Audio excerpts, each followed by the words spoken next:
베델 업데이팅. 예, 베델 업데이팅이 되겠습니다. 야곱은 우리가 지난주에 말씀을 들은 것처럼 하나님의 약속의 땅이 아닌 세겜에 머물게 됨으로 인해서 자신의 사랑하는 딸에게 아주 일어나지 말아야 될 그 일들이 일어나게 되었습니다. 더 충격적인 것은 뭐냐면요, 그 상황에서 야곱의 반응이죠. 우리 지난주 본문 30절 말씀을 같이 한번 읽어보겠습니다. 시작. 야곱이 시므온과 레위에게 이르되 너희가 내게 화를 끼쳐 나로 하여금 이 땅의 주민 곧 가나안 족속과 브리스 족속에게 악취를 내게 하였도다. 나는 수가 적은즉 그들이 모여 나를 치고 나를 죽이리니 그러면 나와 내 집이 멸망하리라. 딸이 당한 그 비극 앞에서 이 야곱의 반응은 딸에 대한 걱정보다는 자기가 어떻게 될까 봐 두려워하는 마음이 더 앞서고 있습니다. 그리고 지난주 본문의 마지막이 그 질문으로 끝나는데요, 31절 말씀 보겠습니다. 31절 시작. 그들이 이르되 그가 우리 누이를 창녀같이 대우함이 옳으니까. 그러한 아버지 야곱에게 시므온과 레위가 분노하면서 끝나요. 그리고 질문을 하면서 끝납니다. 이게 옳은 것입니까? 그래서 34장이 뭔가 결말이 안 났습니다. 근데 오늘 본문에서는요, 그 질문에 대한 대답이 오늘 본문이에요. 지난주에 본문이 뭔가 결론이 안 나고 시므온과 레위의 분노로 끝나지만 사실은 이것은 고발이거든요. 고발. 어떤 고발이냐, 디나가 당한 어려움에 대한 내용도 있습니다. 그러나 더 근본적으로는 뭐냐면요, 그 당시에 야곱을 포함한 이스라엘의 영적인 상태를 의미합니다. 여러분, 하나님의 통치를 잃어버리고 하나님과의 연합을 잃어버리면 어떻게 되냐면 사망 권세가 들어와서 내 삶과 마음을 짓밟아 버립니다. 그러니까 디나 개인에게 일어난 비극이기도 하지만 지금 이 상황은 어떤 상황이냐면 거룩한 신부로 살아가야 되는 하나님의 백성들이 짓밟힌 채로 살아가게 되는 모습을 34장은 우리에게 고발하면서 끝나는 거예요. 그래서 지난주 본문은 미완성의 질문으로 끝납니다. 결국 이런 거죠. 하나님의 백성들이 이런 대우를 받는 게 옳습니까? 그거에 대해서 분노하는 것으로 끝나는 거죠. 그 질문에 대한 대답이 오늘 35장부터 이어지면서 이스라엘의 회복의 이야기가 나오게 됩니다. 오늘 본문 1절 말씀을 함께 보겠습니다. 시작. 하나님이 야곱에게 이르시되 일어나 베델로 올라가서 거기 거주하며 내가 내 형 에서의 낯을 피하여 도망하던 때에 내게 나타났던 하나님께 거기서 제단을 쌓으라 하신지라. 여러분, 하나님이 뭐라고 말씀하시냐면 너 가서 복수해라 이렇게 말씀하시지 않고요, 전혀 다른 얘기를 하시죠. 제단을 회복하라는 이야기를 하십니다. 여러분, 하나님의 백성들이 세상에 의해서 짓밟혀져 있고 비극을 당하는 가운데 오늘 본문은 우리에게 그 문제의 근본이 어디에 있는지를 이야기합니다. 그것은 어디에 문제가 있냐면, 물론 세겜의 백성들이 악하고 또 디나도 잘한 건 아니에요. 그렇죠? 그 땅이 궁금해한 것도 잘못한 겁니다. 그러나 가장 근본적인 잘못은 어디에 있냐면 하나님에 대한 불순종과 무너진 제단이에요. 하나님과의 관계에 문제가 있었던 것이죠. 여러분, 우리의 인생에서 어떤 삶의 문제들이 일어날 때 제일 먼저 점검해야 되는 게 무엇이겠습니까? 그것은 하나님과의 관계입니다. 할렐루야. 하나님과의 관계를 점검하는 기준들 중에 뭐가 있죠? 요즘 나의 예배는 어떤가? 어떤 분들이 그러시더라고요. 목사님, 설교가 너무 일주일에 한 번이 힘듭니다. 요한복음 궁금해 죽을 것 같다고. 그냥 새벽 쭉 해가지고 한 3개월에 끝내면 안 되냐고. 좋죠. 저는 하나님 나라 갑니다 이제. 그러면 그래서 넷플릭스보다 더 재밌게 하는 게 저희 기도 제목인데 근데 그 지체가 그런 얘기를 하는 걸 들으면서 제가 어떤 마음이 있었냐면 되게 안심이 되는 거예요. 뭐 설교가 좋다 이런 개념이 아니라, 아, 이분에게 주일은 기다려지는 시간이구나. 여러분, 여러분에게 요즘의 예배는 어떠십니까? 예배를 통해서 하나님이 나에게 말씀하시는 예배인가? 아니면 야곱처럼 두려움에 빠져 있거나 시므온과 레위처럼 어떤 세상에 대한 분노만 가지고 있진 않은가? 만약에 하나님과의 관계가 문제가 없다면 사실은 문제가 없는 거예요. 그러나 오늘 이 야곱을 포함한 이 이스라엘 공동체, 야곱의 공동체의 문제는 무엇이었냐면 하나님과의 관계에 심각한 문제가 있다는 것이죠. 그 원인은 어디에 있냐? 바로 제단에 있다는 것입니다. 여러분, 오늘 이 자리가 다시 우리의 삶의 문제들이 아니라 임재 앞에서 문제들이 정리되는 시간 되시기를 축복합니다. 그래서 하나님이 오늘 야곱에게 명령하시는 이 과정들은요, 베델이 업데이트되는 되게 중요한 이야기들을 오늘 하고 계신 거예요. 제일 먼저 무엇을 말씀하시냐면 세겜에서 일어나 베델로 올라가서 거기에 거주하라입니다. 이것은 실제로 마음만 옮기라는 게 아니라 뭘 옮기라는 거예요?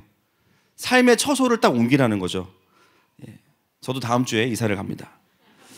그러나 교세권에 있습니다. 멀리 가는 게 아니라. 이번 주 이사를 간다는 사실이 저는 이제 계획적인 사람은 아니니까 월요일 날 현타가 오더라고요. 아내는 오래전부터 준비하고 있었고 월요일부터 이제 부랴부랴 하고 있는데 이사를 갈 때마다 느끼는 게 참 쉬운 일이 아니에요. 오랫동안 있던 짐들도 버려야 되고 또 이런 것 저런 것들이 필요하죠. 오늘 하나님은 야곱에게 마음만 베델로 가라고 하는 것이 아니라 실제로 너의 삶의 터전을 베델로 옮겨라 이렇게 말씀하세요. 그러면서 가장 먼저 나오는 동사가 뭐냐면 일어나라입니다. 일어나라. 여러분, 야곱은 어디서 일어나야 됩니까? 세겜에서 일어나야 됩니다. 세겜은 어떤 곳이냐면 형과의 관계가 해결되고 스스로 안주하게 된 그 자리, 하나님의 언약의 자리는 아니지만 삶에 별 문제가 없으니까 그냥 더 이상 하나님께 나아가지 않고 내가 만족하고 있는 내 삶의 자리에서 하나님은 야곱을 일으키고 계세요. 그리고 또 한 가지는 여전히 형과의 관계가 해결되었지만 조금은 형에 대한 두려움에 반응했던, 그래서 움직일 수 없었던 그 자리에서 하나님은 야곱을 일어나라고 말씀하십니다. 여러분, 우리가 하나님의 그 회복의 여정을 겪기 위해서 제일 먼저 해야 되는 게 뭐냐면 일어나는 겁니다. 우리를 전진하지 못하게 만드는 모든 것으로부터 일어나는 것. 그러면 우리의 삶에도요, 하나님께서 오늘 말씀하시는 세겜에 있는 것이죠. 어떤 사람들은 자신의 인생에서 상처를 만나서 거기에 집을 짓고 정착해버린 분들이 있습니다. 어떤 분들은 인생의 실패를 만나서 더 이상의 기력을 발휘하지 못하고 거기에 정착해버린 사람들이 있어요. 어떤 분들은 무기력을 만나서, 어떤 분들은 우울함을 만나서, 어떤 분들은 자신의 한계를 딱 경험하고 하나님의 은혜를 구하는 것이 아니라 거기에 정착해버린 사람들이 있습니다. 오늘 주님 말씀하시는 거예요. 사랑하는 아들아 딸아, 그 슬픔과 두려움의 세겜에서 일어나라. 할렐루야. 그래서 이 하나님의 말씀은요, 권유가 아니고 명령이에요. 여러분, 이 명령은 무엇이냐면 성취입니다. 할렐루야. 빛이 있으라, 빛이 있었고.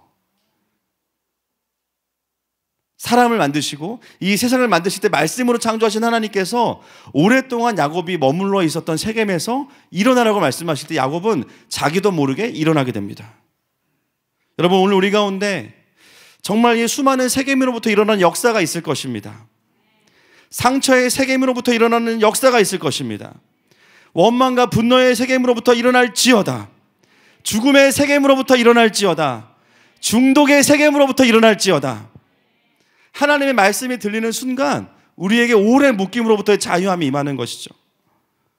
그래서 오늘 하나님은 다시 베델을 세워주시면서 제일 먼저 그 자리에 안착하고 있던 야곱을 일으키셨어요. 자, 1절 다시 한번 보겠습니다. 뒤에 처음부터 보겠습니다. 시작. 하나님이 야곱에게 이르시되 일어나 베델로 올라가서 거기 거주하며 내가 내 형 에서의 낯을 피하여 도망하던 때에 내게 나타났던 하나님께 거기서 제단을 쌓으라 하신지라. 여러분, 이제는 베델로 가서 거기 거주하라 말씀하시고 나서 뒤에 보면 뭐라고 말씀하시냐면 내가 내 형 에서의 낯을 피하여 도망하던 때에 내게 나타났던 하나님께 거기서 제단을 쌓으라. 여기서 말하는 거기서가 어디입니까? 거기가 두 번 나오거든요. 35장 1절에서 야곱이 형 에서를 피하여 도망하던 때에 나타나셨던 하나님이 계셨던 곳. 그것이 바로 본문에서 강조하고 있는 거기입니다. 여러분, 이 화법이 어디서 많이 본 화법 아니에요?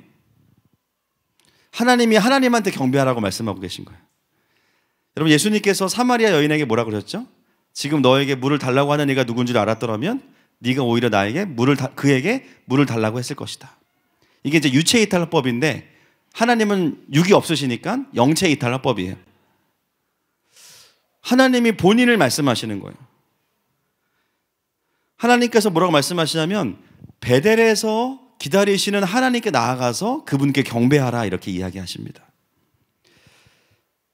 야곱이 서원한 바로 거기 두 번이나 강조하죠. 여러분, 이게 말이 되나요? 하나님은 어느 곳에나 계시고 무소부재하신 하나님이십니다. 그래서 어떤 분들은 아니, 하나님이 어때 거기 무슨 지방령도 아니고 어때 거기서 기다리실 수 있냐? 그것은 하나님이 무소부재하시기 때문에 가능합니다. 여러분, 하나님은 베델에만 계시지 않죠. 맞습니까? 베델 이후로도 하나님은 야곱과 동행하셨고 그를 보호하셨고 라반의 집에서도 함께 하셨고 야복강에서도 그를 만나 주셨어요. 그러나 동시에 하나님은 어떤 분이냐면 벌써 20몇 년 전에 하나님과 언약을 맺었던 그곳에서 또한 기다리시는 하나님이신 거예요. 참 이게 놀라운 일 아닙니까? 그 언약을 맺고 하나님은 야곱과 동행하셨지만 한편으로 하나님은 어떻게 하셨냐면 그 야곱과 서원했던 베델에서 돌아올 야곱을 기다리셨어요. 우리의 생각과 우리의 어떤 물리적인 감각으로는 이해할 수 없습니다. 여러분, 그곳에서 하나님은 왜 기다리셨죠? 11조 받으려고 이자 세고 계셨나요? 거기서 하나님은 무엇을 기다리고 계셨습니까? 28장 이후로 야곱의 삶을 신실하게 지켜주신 하나님께서 다시 야곱이 그 자리에 돌아와서 그 신실하신 하나님께 경배와 감사의 제단을 드릴 것을 기다리고 계셨습니다. 여러분, 야곱이 제단을 그 사이에 안 쌓았습니까? 쌓았죠. 세겜에서도 제단을 쌓았어요. 33장 20절에 보면 나옵니다. 그러나 세겜에서의 그 제단은 의미가 없는 것은 아니지만 하나님과 언약을 맺었던, 엄밀히 말하면 그 제단은 아니에요. 사실 세겜의 제단은 이미 타협한 제단이었습니다. 여러분, 우리는 하나님과 크고 작은 서원들을 맺습니다. 우리가 뭐 서원을 대단한 거라고 생각하지 마시고요. 하나님과 우리가 언약을 맺는 것들이 많아요. 하나님 이번만 해결해 주시면, 정말 이 것만 주님이 딱 넘겨주시면 제가 예배 안 빠질게요. 제가 11조 안 빼먹을게요. 제가 하나님께 열심히 할게요. 봉사 열심히 할게요. 근데 돌아보면 문제가 해결되면 어떻게 돼요? 우리는 하나님의 신실하심 앞에서 베델의 제단이 아니라 세겜의 제단으로 타협을 보려고 할 때가 있습니다. 전에는 구원받은 것만으로도 너무 감사해서 주님 말씀하시면 뭐든지 다 하겠습니다. 그런데 문제가 해결되면 우리는 적당한 선에서 세겜의 제단으로 퉁치려고 할 때가 있습니다. 결혼할 때도요. 주님, 저 같은 사람을 누가 정말 데려가 주기만 한다면 제가 주님께 영혼을 드리겠습니다. 결혼하고 주님, 보증기간이 언제 끝났습니까? 보증기간 벌써 끝났. AS를 요청하죠. 이 결혼은 사기였어요, 주님. 이럴 줄 몰랐습니다. 또 믿지 않는 배우자를 만나서 제가 열심히 결혼해서 교회 다니면 되잖아요. 그리고 주님이 결혼을 다 시켜주셨어요. 어떻게 돼요? 결혼하고 같이 교회 안 나옵니다. 입사를 준비하면서 정말 나를 받아주는 회사만 있으면 내가 뼈를 묻겠다. 예배를 열심히 드리겠다. 입사하고 나면 바쁘고 피곤해서 예배 못 와요. 단적인 예지만 우리의 삶에 돌아보면 타협된 세겜의 제단들이 너무 많아요. 여러분, 하나님께서 우리에게 베델로 올라오라고 말씀하시는 것은 속이 좁아서 그러시는 게 아닙니다. 너 왜 약속을 안 지켰니? 갑과 을의 의무 관계가 아니에요. 하나님께서 우리를 베델로 올라오라고 말씀하시는 이유는 뭐냐면 하나님께서 우리를 온 마음 다해 사랑하신 것처럼 우리도 주님 앞에서 진심이기를 바라시는 거예요. 할렐루야. 그 하나님의 신실하심 앞에서 우리도 같이 신실하기를 원하시는 거예요. 우리의 그 감사의 고백이 뭐라고 하나님은 그거를 기다리고 계시는 거예요. 그래서 저는 이런 본문을 읽을 때마다 굉장히 민망하고 죄송하고 송구합니다. 내가 뭐라고 하나님 나의 고백을 기다리실까? 저희 아이들이 이제 이사를 가면서 거리가 조금 생겨가지고요. 이번에 전화기를 이제 해줬습니다. 우체국 알뜰폰으로 해줬는데 PPL 아닙니다, 여러분. 이제 아이들이 처음으로 카톡이 생긴 거예요. 너무 좋잖아요. 근데 카톡으로 애들이 이제 저한테 어떻게 하냐면 심심할 때마다 아빠 사랑해요. 할렐루야. 집에서 듣지 못했던, 물론 집에서 표현하지만 아빠 사랑해요. 근데 카톡으로 받으니까 더 감동되는 거예요. 막 이모티콘까지 막 하니까. 그게 뭐라고? 그렇게 오면 그렇게 기분이 좋아요. 아빠 언제 와요? 너무 좋아. 기다리게 돼요. 지금 그 카톡을 볼 때마다 뭘 느끼냐면 우리가 하나님께 드리는 우리의 이 찬양과 고백들, 그렇죠? 하나님이 뭐 떨어졌다고 찬양 안 받으시나요? 너 그거 플랫 됐어, 이 찬양을 안 받아. 너 박자 절었어, 이 찬양은 안 받아. 너 키업했어, 교만하다, 이 찬양을 안 받아. 너 콘티대로 안 했어, 이 찬양은 거절이야. 그러시지 않죠. 하나님은 우리의 마음을 받으십니다. 하나님께서 베델에서 기다리셨던 것은 뭐냐면 다른 게 아니에요. 너 약속했으니까 꼭 지켜라, 이게 아니라 내가 너를 그렇게 신실하게 사랑한 것을 너와 함께 나누고 싶다. 너의 인생의 정말 주인이 나였음을 네가 내 앞에 나와서 네가 약속하고 고백한 대로 신실하게 나에게 그 마음을 좀 주었으면 좋겠다. 그게 하나님께서 우리에게 주시는 기다리시는 마음입니다. 비록 나는 그때 이후로 주님을 떠났었고 나는 그때 이후로 하나님과 약속을 잊어버렸지만 오늘 본문을 통해서 깨닫는 것은 뭐냐면 하나님 여전히 그 자리에서 기다리고 계신다는 거예요. 다시 돌아올 거니까. 아무리 멀리 가도 다시 돌아오게 하실 거니까.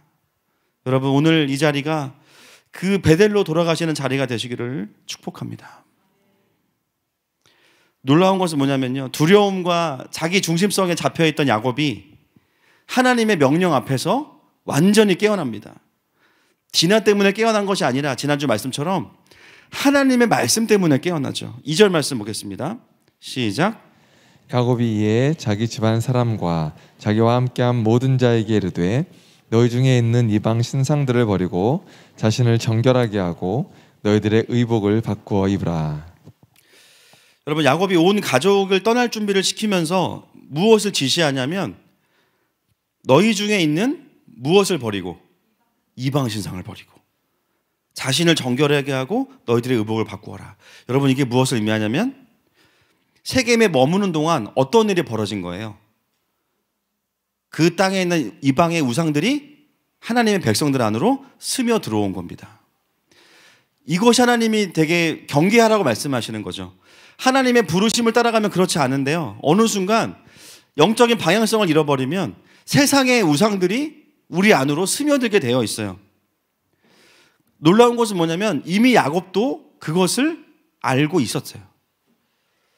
눈으로 보고 있었어요. 이들이 함께 세겜에 살면서 어느 순간 조금씩 양보하고 그들의 우상들을 받아들이는 것을 보고 있었는데요, 문제는 뭐냐면 야곱이 그동안 그것을 문제시하지 않았던 거예요. 심각하게 여기지 않은 거예요.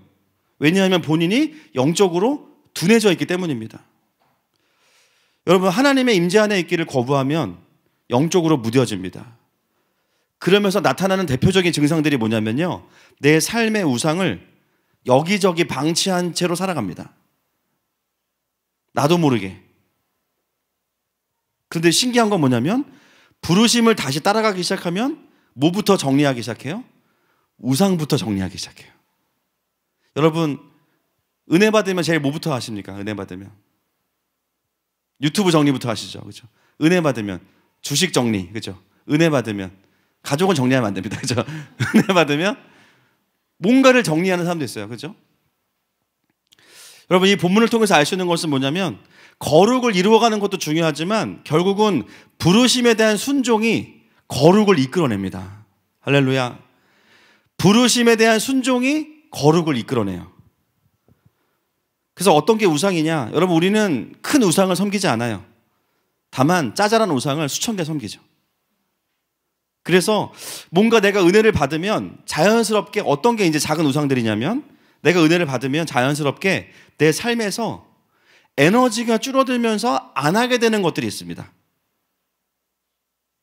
에너지가 줄어들면서. 하루에 담배를 2갑 폈는데 은혜 받으니까 안 펴. 또는 19땡만, 죄송합니다, 전문 용어. 19땡만 딱 하시는 거예요. 전에는 그렇게 술을 찾았는데 은혜 받으니까 내가 술을 끊어야지 이게 아니에요. 술을 안 찾게 되는 거예요. 할렐루야. 전에는 관계 중독, 사람들을 막 끊임없이 만나야 돼요. 막 나를 인정해 줄 사람들을 만나야. 근데 은혜 받고 나니까요, 사람들을 굳이 안 만나고 싶어. 여러분, 이게 뭐죠? 우리의 삶 가운데 있는 자잘한 우상들이에요. 내 삶에 꼭 필요한 게 아니었지만 은혜의 자리를 대신해서 채우고 있던 것들이 내가 하나님의 부르심을 따라가고 하나님으로 채워지기 시작하면 자연스럽게 사라지기 시작합니다. 그래서 성령 충만의 루트를 따라가는 분들을 보면 삶이 점점 심플해집니다. 제가 이제 말씀드리지만 자기 개발이 목표가 되는 게 아니라요, 부르심을 따라가면 자기 개발할 수밖에 없어요. 맞습니까? 하나님 나라를 따라가기 위해서 내 삶에 불필요한 것들을 제거하는 거예요. 하나님의 부르심을 따라가지 못하게 하는 것들을 제거하는 거예요. 여러분, 오늘 예배 가운데에도 그런 우상을 버리는 은혜가 임하기를 축복합니다. 3절 말씀 넘어가겠습니다. 3절 시작. 우리가 일어나 베델로 올라가자. 내 환난 날에 내게 응답하시며 내가 가는 길에서 나와 함께 하신 하나님께 내가 거기서 제단을 쌓으려 하노라 하매. 여러분, 야곱에게 어떤 변화가 일어나고 있냐면요, 아직 베델로 가지 않았는데 가려고 마음을 먹고 우상을 제거하고 나서 그의 입술에서 오랜만에 신앙의 고백이 나옵니다. 여러분, 신앙은요, 남들과 비교하시면 안 돼요. 맞습니까? 난 언제 저렇게 장로님처럼 되나, 그죠? 난 언제 저 집사님처럼 되나. 그게 중요한 게 아니라 어제의 나보다 성장해야 돼요. 할렐루야. 그걸 보면서 인정하고 감사해야 돼요. 여러분, 신앙에 성장하는 분들의 특징이 있어요. 고백이 바뀝니다. 전에는 생전 안 하던 얘기들을 하는 거예요. 근데 그 이야기들이 다 하나님과 가까워지는 이야기들을 하는 거예요. 전에는 이런 사람이 이런 얘기 안 했던 사람인데 갑자기 막 예배 가자고 그러고 기도해야 된다고 그러고, 그게 뭐죠? 그 마음 가운데 하나님의 통치가 확장되어지고 있는 것입니다. 여러분, 오늘 야곱의 고백을 보면 최근에 거의 경배가 없던 그의 삶에 과거의 베델의 하나님에 대한 고백만 있는 게 아니라 오늘 본문에 보니까 내가 가는 길에 나와 함께 하신 하나님께 라고 합니다. 내가 가는 길에 나와 함께 하신 하나님께. 그 베델의 시점에 하나님에 대한 인정만 있는 것이 아니라 갑자기요, 쫙 업데이트가 됐어요. 지난 20몇 년 동안 나와 함께 하셨던 그 하나님에 대한 감사의 고백들이, 숨겨졌던 고백들이 야곱의 마음속에서 고백되어지고 있는 것입니다. 야곱에게 하나님에 대한 주대심이 다시 회복되었어요. 여러분, 세겜에 머물 때 디나의 일을 겪으면서 야곱이 두려워하고 분노했던 이유가 무엇 때문입니까? 잘 파고 들어가 보면 그가 하나님의 통치 안에 있지 않다고 자기도 모르게 느끼고 있었어요. 여러분, 하나님의 통치는 우리가 벗어날 수가 없죠, 사실은. 그렇죠? 자, 여기까지는 하나님의 무슨 와이파이 존도 아니고, 자, 하늘마음교회에서 반경 10km까지는 하나님의 통치 지역이고 벗어나면 아니고, 그렇습니까? 여러분, 하나님은 모든 영역을 다스리십니다. 할렐루야. 우리가 하나님의 통치를 벗어났다는 것은 무슨 뜻이냐면 하나님의 통치가 사라진 게 아니고 내가 거부하는 거예요.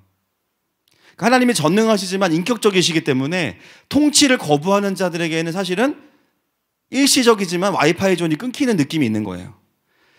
야곱은 알았어요. 세겜에 정착하고 제단에서 예배를 드렸지만 뭘 깨달았냐면, 내가 지금 하나님 안에서 온전히 거하고 있지는 않구나. 근데 그의 혼이 깨달은 게 아니라 영이 깨달았습니다. 영이 그걸 알고 있어요. 혼은 몰라요. 혼은 뭐냐면 난 여전히 예배드리고 있어. 난 여전히 교회 다니고 있고, 난 여전히 헌금하고 있고, 난 여전히 종교생활 잘하고 있어. 근데 영은 알아요. 내가 지금 하나님과 연결되어 있지 않구나. 내가 하나님의 통치 아래 있는 것은 아니구나. 그러니까 어떻게 되냐면요, 근본적인 두려움이 다시 올라오는 거예요. 야곱의 가장 큰 두려움이 뭐냐면 자기의 존재에 대한 두려움이거든요. 소멸당할까봐, 더 이상 움켜잡지 못할까봐, 어느 순간 세겜에 있는 시간 동안에 하나님과의 통치 안에 있지 않으니까요, 어떤 마음이 올라오냐면 그 두려움이 다시 올라오는 거예요. 여러분, 우리가 아무리 우리가 알고 있는 신학 지식과 하나님 나라에 대한 지식들, 또 세상 속에서의 공의, 수많은 이야기들을 쏟아낸다 하더라도요, 내 존재가 하나님의 통치 아래 있지 않으면 우리는 이기적일 수밖에 없어요. 맞습니까, 여러분? 아무리 내가 성경 지식이 많고 아무리 많은 말씀을 꿰고 있어도요, 내 존재가 하나님에 연결되어 있지 않으면 우리는 이기적입니다. 그런데 그 지식은 다 설명할 수 없지만 내 존재가 하나님의 통치 안에 있으면 어떻게 되냐면요, 이타적이 돼요. 결단해서가 아니라 그냥 하나님 안에 있으면요, 하나님을 사랑하게 되고, 할렐루야, 이웃을 사랑하게 되는 거예요. 내가 착하게 살자가 하지 않아도. 여러분, 우리는 어떤 사람들입니까? 말로 이야기하는 사람들이 아닙니다. 우리는 하나님의 통치 안에 있는 존재로 살아내는 사람들입니다. 오늘 다시 베델로 향하는 야곱에게서 우리는 과거의 베델만이 아니라 지금 나의 가는 길을 함께 지키시고 동행하시는 하나님에 대한 주되심의 고백을 오랜만에 회복하게 됩니다. 여러분, 오늘도 우리 안에 이런 회심의 은혜가 있기를 선포하고 축복합니다. 나의 살아온 모든 시간들, 또 하나님과 동행하다가 어느 순간 끊겼어요. 그 시간이 각자 다르시겠죠. 어쩌면 반나절일 수도 있고 몇 년일 수도 있습니다. 그러나 다시 하나님과의 연결이 회복되면 그 시간에 신앙 고백이 회복되는 줄로 믿습니다. 4절 말씀 함께 보겠습니다. 시작. 그들이 자기 손에 있는 모든 이방 신상들과 자기 귀에 있는 귀고리들을 야곱에게 주는지라. 야곱이 그것들을 세겜 근처 상수리 나무 아래에 묻고. 아멘. 야곱이 영적으로 회복되면서 어떤 현상이 벌어지냐면 가족들 또한 영적인 회복을 같이 경험하게 됩니다. 아마 그랬을 거예요. 가족들이 야곱이 세겜에서 정착하더니 좀 변했어. 전에는 그래도 하나님 의지하는 것 같았는데 이미 좀 아닌 것 같아. 어느 순간 야곱이 회복이 되고 나서 야곱을 통해서 영적인 우상들이 제거되기 시작하면서 가족들도 우상으로부터 거룩하게 되어집니다. 이것이 바로 이 리더십을 통해서 흘러가는 영성이죠. 그래서 그들도 자신들의 삶에서 들어왔던 우상의 모든 잔재들을 땅에 묻어버립니다. 이것은 바로 야곱에게 속한 자들의 영적인 회복을 보여주고 있어요. 자, 5절로 넘어가겠습니다. 그 다음에 어떤 일이 벌어지는지 시작. 그들이 떠났으나 하나님이 그 사면 고을들로 크게 두려워하게 하셨으므로 야곱의 아들들을 추격하는 자가 없었더라. 야곱이 실제로 돌이키고 출발할 때요, 어떤 일이 벌어지냐면 두려워하던 야곱과 반대의 현상이 벌어져요. 그 사면 고을들이 크게 두려워합니다. 누구를 두려워합니까? 야곱의 가족들을 두려워합니다. 이게 어떻게 보이셔야 돼요, 여러분? 야곱의 일가를 딱 보면서 그냥 두려운 거예요, 사람들이. 쟤네 건들면 큰일 난다. 왜냐하면 하나님이 이미 옆에서 짝다리 짚고 계신 거예요. 너네 얘네 건들면 죽는다. 사람들이 야곱의 공동체를 보면서 전 같으면 야곱이 위협을 느꼈을 텐데요, 이제는 반대가 된 거죠. 여러분, 이게 무엇을 의미하냐면 영적인 권위가 회복된 겁니다. 세겜에 살 때에는 그 땅의 사람들이 자신들을 해할까 봐 두려워했어요. 지금은 하나님께서 야곱과 그의 가족들을 직접 지켜주십니다. 할렐루야. 여러분, 하나님의 나라를 향해서 순종하고 뛰어가는 사람들에게 주시는 은혜가 뭐냐면 보호하심이 아니에요. 따라합시다. 경호하심. 보호랑 경호는 달라요. 하나님의 경호하심이 있어요. 더 이상 원수들이 추격하지 못하도록 하나님이 정리를 해주십니다. 하나님의 보호하심은 뭐냐면 우리가 하나님을 떠난 중에도 하나님의 보호하심이 있어요. 그러나 그 보호하심이 아니라 우리가 하나님의 사명을 따라가는 가운데 뭐가 있냐면 하나님이 특별히 하나님의 부르심을 따라가는 자들에게 주시는 특별한 은혜들이 있습니다. 어떤 거냐면 너 다른 거 신경 쓰지 말고 영광을 향해서 달려가라. 할렐루야. 내가 널 보호할 거야. 그래서 우리가 이걸 뭐라 그러냐면 공무수행의 은혜라고 합니다. 공무수행의 은혜. 저희 교회는 아닌데 제가 말씀드린 저희 교회는 아니지만 말씀드렸어요. 차에 공무수행이라고 이렇게 하고 다니는 분이 있어요. 저희 교회는 아니에요. 아세요? 처음에는 야 누구지? 근데 그분 하시는 일을 제가 알아요. 공무는 맞아요. 그러나 공무수행해 주는 느낌과 좀 달라요. 근데 신기한 건 뭐냐면 그 차를 보면 사람들이 피해가. 왠지 스티커 붙이면은 지옥 갈 것 같고 막 그죠? 경찰서 갈 것 같고 막. 여러분 그게 공무수행의 은혜입니다. 하나님 나라를 위해서 살아가는 자들에게 하나님께 주시는 특별한 카리스마가 있습니다. 말로는 설명이 안 되지만 저 일을 왠지 도와줘야 될 것 같고 저 일을 방해하면 안 될 것 같고 마치 저 일을 잘못했다가 혼날 것 같은 뭐 그런 느낌이 있어요. 오늘 하나님께서 오랜만에 일어나서 베델을 향해 달려가는 야곱의 가족들을 바라보시면서 그냥 기다리신 게 아니라 그들을 경호하시는 하나님이 이 본문 안에 있는 것이죠. 여러분 살아가는 가운데 우리가 하나님의 보호하심도 있습니다. 할렐루야. 근데 이왕이면 경호를 받으십시다. 할렐루야. 하나님의 경호받는 인생이 얼마나 귀한 인생입니까? 세겜에 있을 때는 늘 안전에 힘을 쓰고 전쟁의 두려움이 있었지만 지금은 어떻게 보면 더 위험한 상황이에요. 빨리 움직이다 보면 적들에게 노출됩니다. 그런데 하나님께서 지켜주시니까 그 누구도 손댈 수가 없는 것이죠. 여러분 우리의 인생이 얼마나 내가 대비를 잘하는가, 얼마나 안전한가, 뭐 그것도 우리가 고민해야겠죠. 그러나 어떤 경우에는요, 하나님의 부르심 안에 있지 않으면 평안한 상황에서도 계속 두려워요.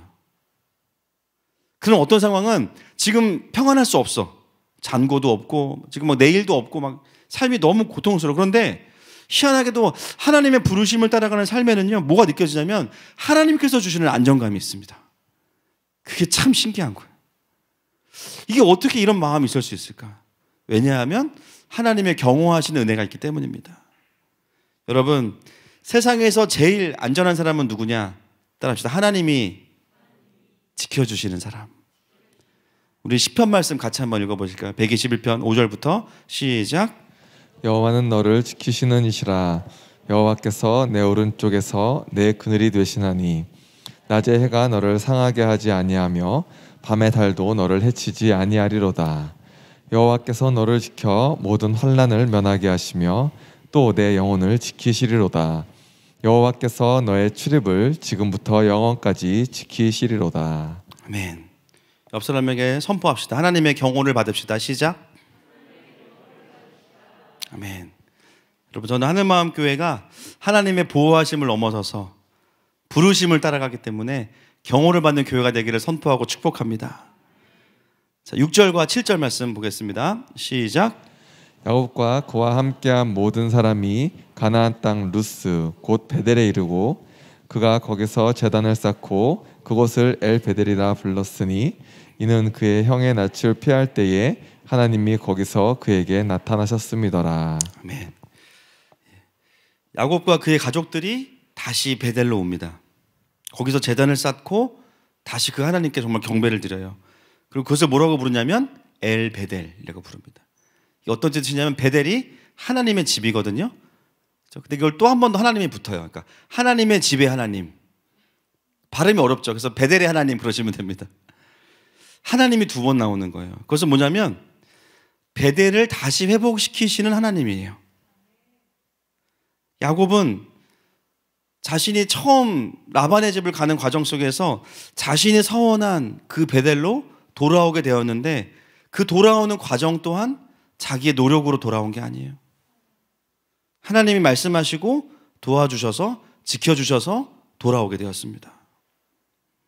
여러분, 이런 것을 보면 우리가 순종하는 것마저도 내 힘으로 하는 것 같지만 하나님의 은혜입니다. 다시 하나님께 나오시는 것 자체가 하나님의 은혜입니다. 여러분, 저는 오늘 그리고 이 말씀을 통해서 올 한 해가 우리에게 엘베델의 하나님을 고백하는 한 해가 되시기를 선포하고 축복합니다. 자, 8절 말씀 보겠습니다. 오늘 아주 진도를 잘 나가고 있습니다. 지금. 자, 8절 시작. 리브가의 유모 드보라가 죽음에 그를 베델 아래에 있는 상수리 나무 밑에 장사하고 그 나무 이름을 알론 바굿이라 불렀더라. 요게 이제 좀 오늘 난제입니다. 이게 이제 갑자기 왜 유모 얘기가 나오냐 이 부분인데요. 야곱이 베델로 돌아와서 제단을 회복하고 나서 갑자기 누가 죽습니까? 유모인 드보라가 죽습니다. 근데 이 누구의 유모냐면 야곱이 아니라 리브가의 유모예요. 리브가가 누구죠? 야곱의, 지금 내 남편 이름도 모르겠는데 내가 왜 굳이 이름을 알아야 되나 이런 분위기이신데, 리브가 야곱의 엄마의 유모잖아요. 갑자기 엄마의 유모의 죽음이 한 절 딱 기록돼요. 리브가의 유모라면 리브가를 키워준 분이겠죠. 근데 이 드보라가 어디 등장하냐면 창세기 24장 과거로 돌아가서 59절 시작. 그들이 그 누이 리브가와 그의 유모와 아브라함의 종과 그 동행자들을 보내며. 자, 이 유모가 리브가와 함께 언제 오냐면 이삭에게 시집 올 때 같이 옵니다. 그런데 지금 누구 곁에 있었어요? 야곱 곁에 있습니다. 여러분 머리를 돌리셔야 돼요. 지금 금요일이라 좀 피곤하실 텐데. 그러면 어떻게 된 거죠? 리브가와 함께 와서 결혼 생활하고 살다가 지금 야곱에게 왔다가 같이 와서 죽은 거예요. 그러면 어느 시점인가 성경에 나오지 않지만 유모가 야곱에게 온 거예요. 지금 머리에 김이 나고 계시는데 온 거예요. 누가 보냈을까요? 리브가가 보냈겠죠. 이해되십니까? 이해 안 되신 분들 집에서 복습하시면 됩니다. 시간이 없어가지고 넘어가겠습니다. 여러분 성경에 보면 난제 중에 하나가 뭐냐면 족장의 아내들의 죽음은 다 기록되어 있는데요. 누구는 기록되어 있지 않죠? 누구의 죽음은? 리브가의 죽음은 기록되어 있잖아요. 나중에 48장인가 49장에 가면 리브가가 막벨라골에 묻힌 건 얘기 나오는데요. 언제 죽었는지는 안 나옵니다. 침묵하고 있어요. 자, 여러분 우리가 성경을 다시 종합하겠습니다. 리브가는 야곱에게 장자권을 주기 위해서 남편을 속였습니다. 또 누굴 속였죠? 에서를 속였어요. 그리고 야곱을 보냈죠. 자, 그리고 나서 리브가의 마지막 인생은 어땠을까요? 야곱은 떠났으니까는 괜찮은데 리브가는 남아서 뭘 해야 됩니까? 뒤처리를 해야 되는 거예요. 심지어 야곱에게 장자권을 주기 위해서 모든 책임은 다 누가 졌어요? 리브가가 다 진 거예요. 우리는 성경이 그 부분을 기록하고 있지 않지만 충분히 거룩한 상상으로 알 수 있습니다. 리브가의 마지막 인생은 굉장히 고통스러웠을 거예요. 남편으로부터 끊임없는 핍박과 에서로부터의 끊임없는 원망과 엄마만 아니었으면, 당신만 아니었으면 우리 가정에 파탄 날 일이 없잖아.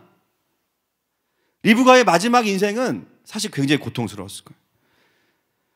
그 상황에서 유일하게 리브가에게 위로가 될 수 있는 사람이 누구였을까요?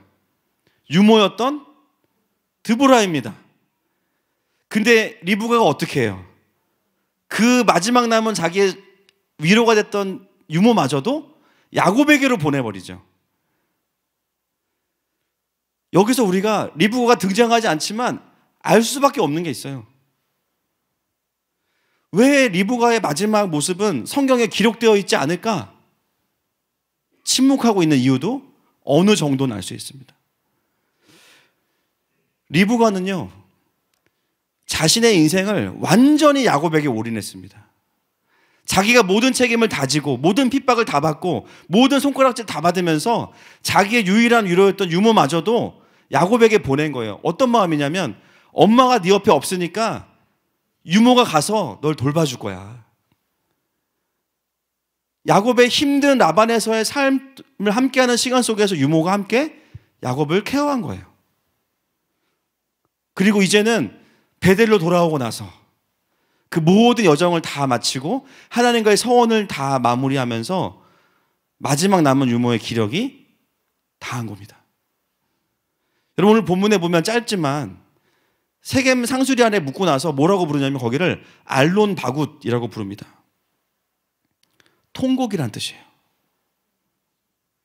야곱은 유모의 죽음 앞에서 통곡하면서 애통해야 합니다.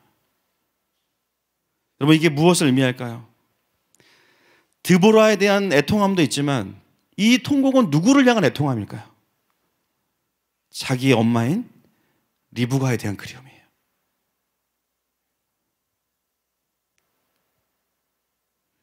성경은 리브가의 죽음을 설명하지 않고 유모 드보라를 등장시킴으로 인해서 지난 모든 시간 동안의 리브가의 섬김을 우리에게 완전히 해석해주는 정보를 제공하고 있습니다. 그리고 35장 후반부에는 라헬과 이삭의 죽음을 기록하죠. 리브가의 죽음을 기록해야 되는 그 타이밍에 유모 드보라의 죽음을 기록하고 있는 이유가 바로 이것 때문입니다. 우리는 그 리브가의 삶을 통해서 우리를 구원하시기 위해서 아들을 내어주신 예수 그리스도를 볼 수 있습니다. 우리를 구원하시는 하나님을 볼 수 있어요. 할렐루야. 모든 것을 내어주시고 완전히 우리의 구원을 위해서, 우리의 배대를 회복시키시기 위해서 우리에게 모든 것을 내어주시는 그 삼위 하나님의 헌신. 여러분, 한 영혼이요, 하나님 나라의 리더로 세워지기까지 리브가와 같은 영적인 아비와 어미가 있는 겁니다. 자기는 다 타버린 죄가 됐어요.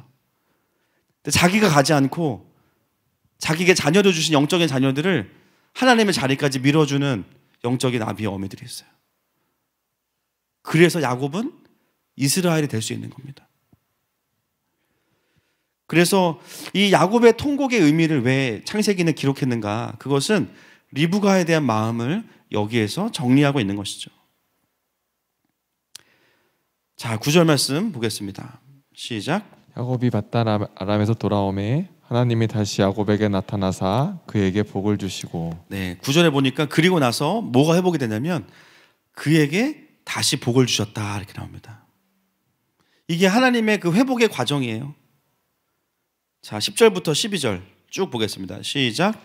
하나님이 그에게 이르시되 내 이름이 야곱이지만은 내 이름을 다시는 야곱이라 부르지 않겠고 이스라엘이 내 이름이 되리라 하시고 그가 그의 이름을 이스라엘이라 부르시고 하나님이 그에게 이르시되 나는 전능한 하나님이라 생육하며 번성하라 한 백성과 백성들의 총회가 내게서 나오고 왕들이 내 허리에서 나오리라. 내가 아브라함과 이삭에게 준 땅을 내게 주고 내가 내 후손에게도 그 땅을 주리라 하시고. 하나님은 베델에서 다시 업데이팅을 하시는 거예요.